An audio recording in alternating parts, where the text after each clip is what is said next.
Let's begin with the breaking news. Our chief White House correspondent, Jim Acosta, standing by. Jim, the White House receives an invitation from the Hill and sends out a tough message to Venezuela. That's right, Wolf. President Trump and House Speaker Nancy Pelosi may be moving closer to getting a State of the Union address back on the calendar. The Speaker just re-invited the president back to the Capitol 1 week from tomorrow. No word just yet as to whether the White House and the president have accepted that offer. The White House, meanwhile, just wrapped up its first briefing, as you said, in more than a month as top administration officials announced new sanctions on Venezuela aimed at prodding that country's embattled leader, Nicolas Maduro, to step aside. But the White House has its hands full these days as aides are scrambling to prevent yet another government shutdown. We have to have a wall. It's as if President Trump has been hiding in a cave. He's largely been out of sight ever since he backed down in a standoff with Democrats over his quest for a border wall.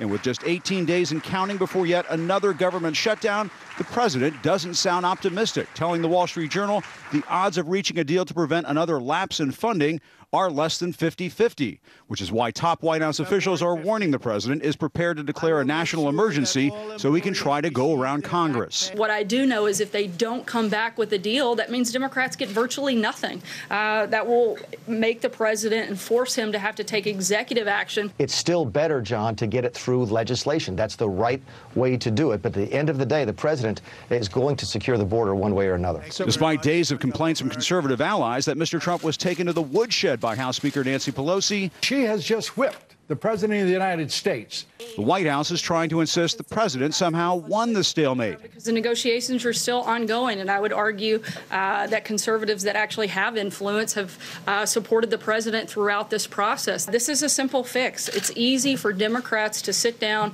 and come to an agreement and work with us to get border security. Democrats are already sounding worried about the prospects of reaching an agreement with the president. I think the 35-day-long federal shutdown was completely senseless. I think for the president to take us back into another shutdown would be senseless. But the point of compromise is to not begin by saying absolutely no at this end or this end. It was the president who caused this shutdown by demanding $5.7 billion for a wall. The shutdown appears to have done some political damage to the president, with the latest CNN poll of polls showing less than 40% of Americans approve of Mr. Trump's job performance. The Russia investigation likely isn't helping, with his longtime advisor Roger Stone sending mixed messages about whether he might cut a deal with special counsel Robert Mueller after the Nixon-era dirty trickster was indicted last week. Stone telling ABC News Sunday, I would certainly testify honestly. I'd also testify honestly about any other matter, including any communications with the president. And then today, just 24 hours later. Are you willing to cut a deal with Mueller to avoid getting the case going to trial? I don't answer hypothetical questions. I have no intention of doing so, however. As he has with other targets of the Russia probe, the president is downplaying his relationship with his close friend, tweeting over the weekend that Stone didn't even work for me anywhere near the election. Another friend of the president's, former New Jersey Governor Chris Christie, is out with a new book, claiming that Mr. Trump thought he had put an end to the Russia investigation when he fired former National Security Advisor Michael Flynn, an assessment shared by son-in-law Jared Kushner. Christie writes he told the president, "Sir, I said, this Russia thing is far from over." The president responded, "What do you mean? Flynn met with the Russians. That was the problem. I fired Flynn. It's over."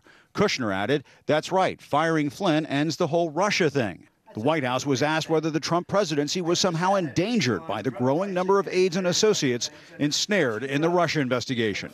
Roger Stone last week, Paul Manafort, Michael Cohen, Michael Flynn. Are you concerned, is the president concerned, that as more and more of his associates, former aides, are brought into this investigation, are indicted, plead guilty in this investigation, that this presidency is in danger? Not at all. In fact, I think nothing could be further from the truth. The more that this goes on, the more and more we see that none of these things have anything to do with the president.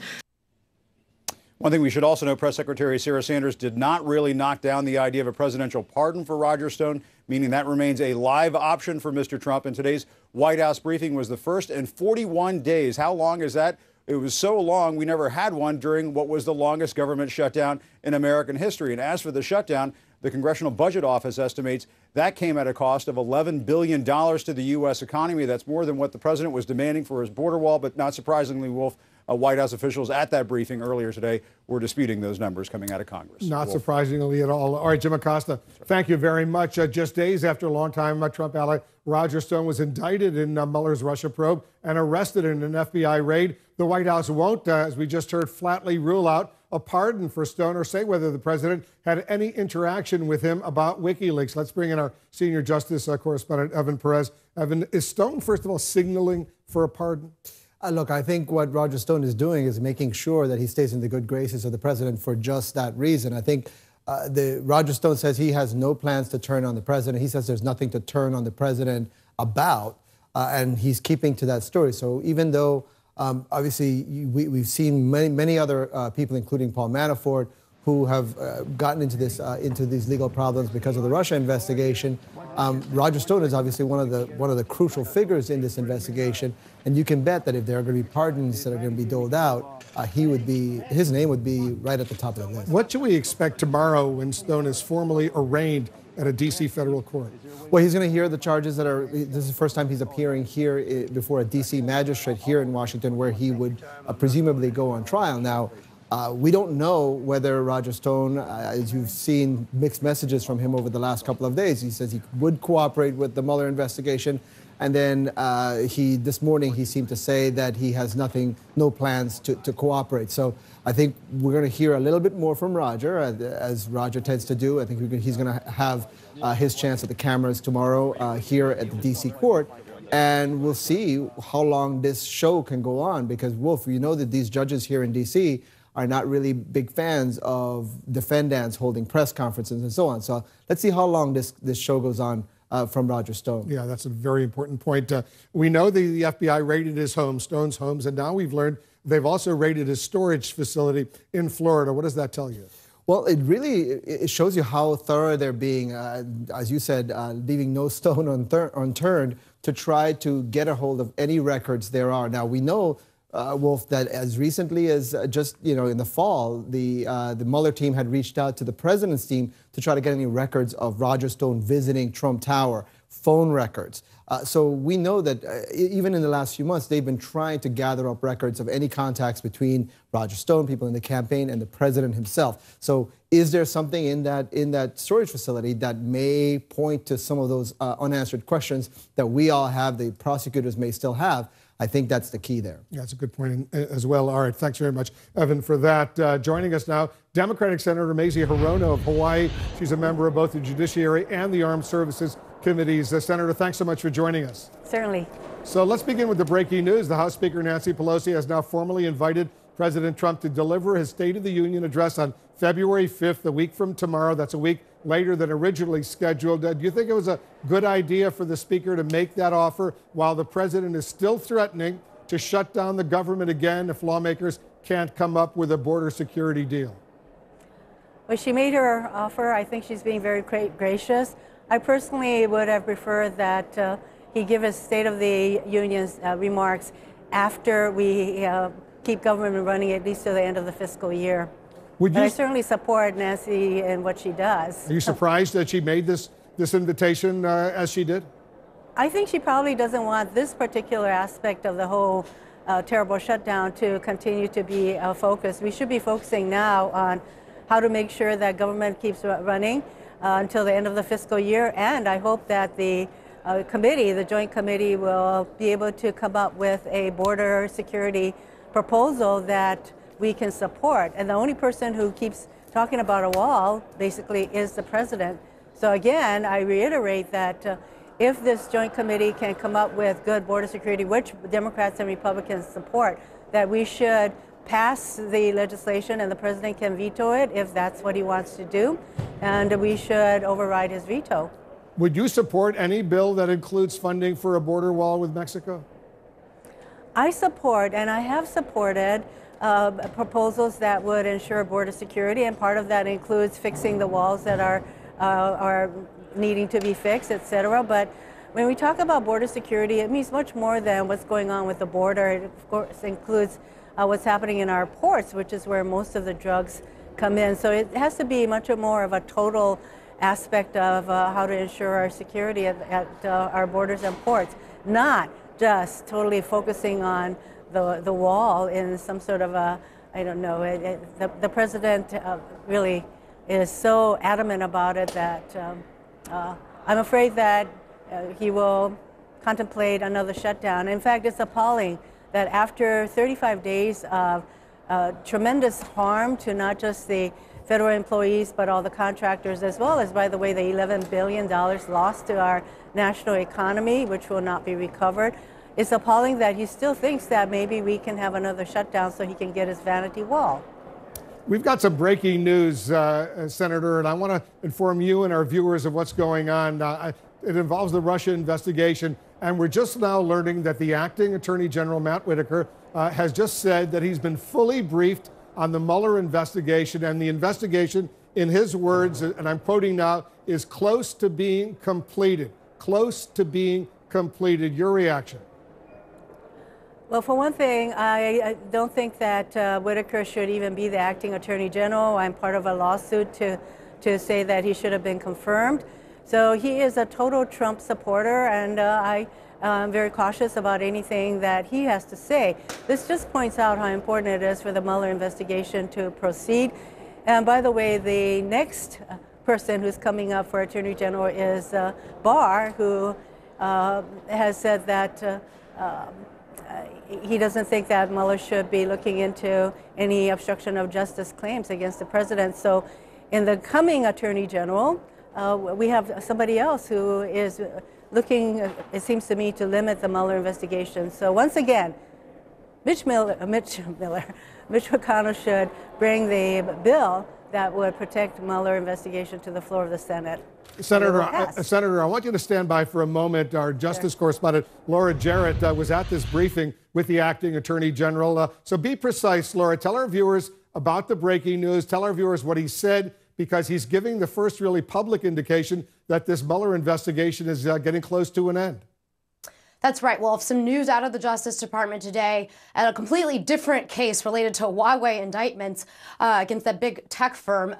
The acting Attorney General revealed that the special counsel is close to being completed with his investigation. And he also said that he has been fully briefed on the investigation, the first indication that we really received today about what has happened since he has overseen the investigation as the acting Attorney General since early November, when Attorney General Jeff Sessions was ousted. Of course, we all remember the day after the election. But we haven't known exactly what Whitaker's role has been, except for the formal role overseeing the investigation. Obviously, the Deputy Attorney General, Rod Rosenstein, is the man we all think of as being in charge, managing the investigation day to day. But Whitaker did confirm today, Wolf, that he has been fully briefed on the investigation and said that he looks forward to seeing a report from Mueller and that it is close to being completed. He did not go any further than that when pressed, obviously, but he held all of our attention at those words, Wolf, the first we've heard of it.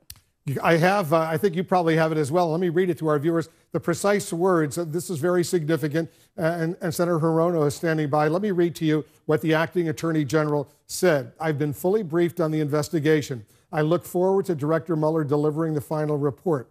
I really am not going to talk about open, ongoing investigations otherwise, but sort of the statements I made were as a private citizen, only with publicly available information. And I am comfortable that the decisions that were made are going to be reviewed through the various means we have. But right now, the investigation is, I think, close to being completed, and I hope that we can get the report from Director Mueller as soon as possible. Tell our viewers, Laura, why he decided to speak publicly on the state of the Mueller investigation.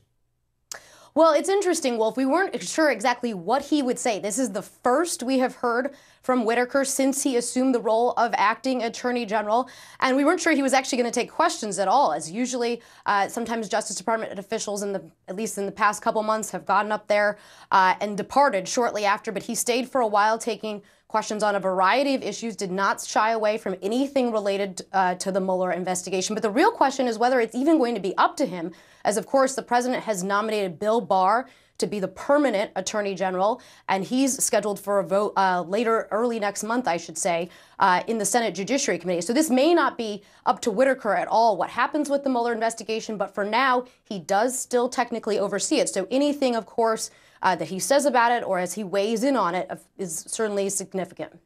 Certainly is significant because he says he has been briefed on the state of the Mueller investigation. And once again, he says it's close to being completed. Stand by. I know you're getting more information. Laura, I want to go back to Senator Mazie Hirono right now. You heard the precise statement that the acting attorney general made. I'll give you a chance to respond. Well, this is an administration, starting with the president, who has continued to call the Mueller investigation a witch hunt. And the president handpicked Whitaker because of his comments about the Mueller investigation that comported with the president. So I would hesitate to characterize what Whitaker is saying in anything other than we shall see. At the same time, I know that in Barr, he's got another person who says that, well, even if the Mueller report is issued, that we're not so sure that that is going to be made public, that this is a candidate Barr speaking. So it remains to be seen. What I care about and what so many of us care about is that there be no effort to limit the Mueller investigation at all. And I certainly hope that in the briefing that Whitaker got, that he did not in any way indicate to Mueller that the investigation should come to a close. It's interesting, two of your colleagues on the Judiciary Committee, Senator Blumenthal, a Democrat, Senator Chuck Grassley, a Republican, the immediate past chairman of the Judiciary Committee, they just released a bipartisan bill that would require the Mueller report to be made public. I assume you support that legislation.